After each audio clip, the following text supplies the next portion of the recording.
So I'm gonna have to do this paper a little weird because I had it sent to me for financial reasons and my strict policy that I do not buy scientific articles. I will not contribute to this problem. So I'm essentially going to take everything I learned from the paper and give you broad strokes, focusing on what I can show you from the abstract as well as the supplemental information that are both publicly available. The reason I have to do this is because this is a gray area where it is a potential infringement if I showed you stuff from the actual paper.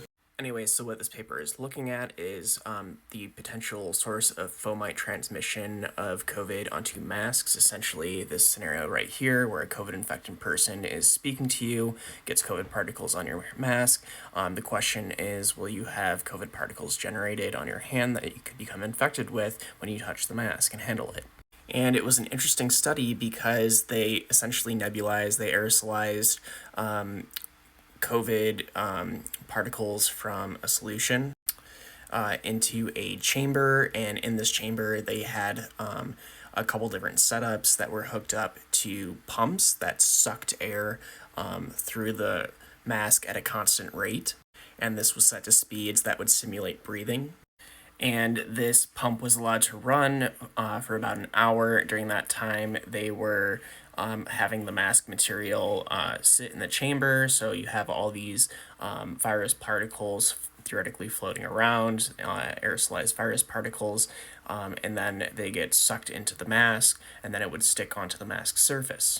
And this was done for an hour at 28 degrees Celsius. And then my first critique of this paper is that they weren't using cyclic motors, so there wasn't like a run, stop, alteration period throughout the entire experiment. It was just continuous sucking.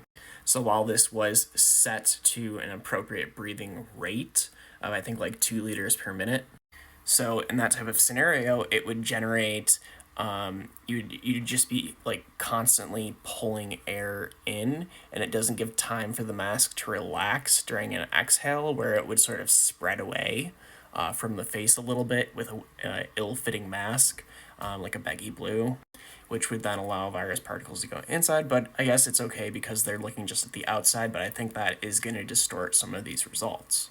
And then from the supplemental materials, I can show you the different types of masks they looked at. They looked at N95 respirators, surgical masks, polyester masks, cotton knit masks, cotton poplin masks, and then nylon spandex masks. And I can show you the mask filtration efficiency as a function of particle size, where from 2 micrometers to 0.06 micrometers, these would be all aerosolized COVID particles. Well, aerosolized respiratory droplets that contain COVID particles, to be more accurate. And for the N95 respirator, you can see it has very high efficacy in preventing even very small particles from entering inside of it, with surprisingly the nylon spandex masks being the next best at filtering smaller particles. They can filter about 0.4 micrometer diameter and on. And then when you get to the cotton and the surgical masks, so the surgical masks are this dark purple.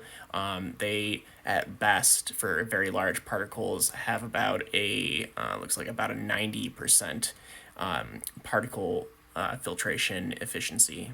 So the next part of the abstract, so this was at 80% relative humidity, which is incredibly high humidity. But I guess that's what you have to expect when you have essentially a vacuum chamber that you're nebulizing particles in, and then constantly sucking and pulling a vacuum through masks to test this. So that's to be expected from the experiment itself, but still that's a high relative humidity to be testing, with the major results being that COVID was not detectable on the N95 and surgical mask after an hour, in that there was a significant reduction in COVID particles on the masks after an hour on both the nylon and spandex masks as well. However, the levels of COVID detectable on the mask were unchanged for both the polyester masks and then the different types of cotton masks. So at least for the N95 surgical mask and the nylon spandex mask, there will be significant reduction in infectious COVID material after an hour of sitting out. away from an infectious contact source. However, another way to look at this information is that immediately after contact with a person, when you're taking off and handling your mask, when you're in the safe environment of your home or your car, they're still going to be infectious for a decent period of time afterwards. So be mindful of that and wash your hands. Don't be touching your face. This can be a fomite risk.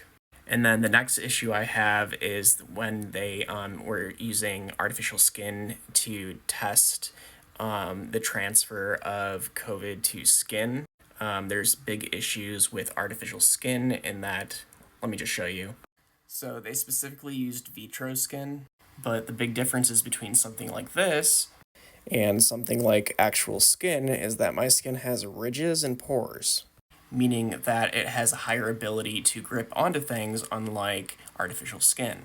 Additionally, while they did use appropriate weights and contact for the artificial skin against the mask surface to see if it could transfer from the artificial skin, the COVID from the mask to the artificial skin, they did not show using some sort of positive control that the skin itself can even transfer COVID to itself. And I think the lack of ridges, the lack of pores, and the artificial skin are big factors that will influence that.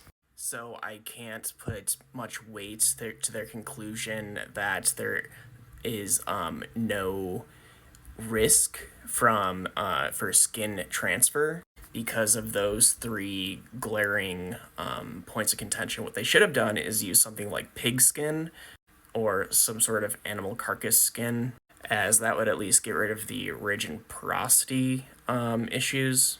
But they also really needed that positive control to show that the skin itself, without being in contact with the mask, the skin just contacting a known COVID source on a flat surface, showing that it can actually transfer to the skin, so that when you do a skin to material with COVID, you're showing that, oh yes, the skin can in fact transfer, like this artificial skin can transfer COVID to itself.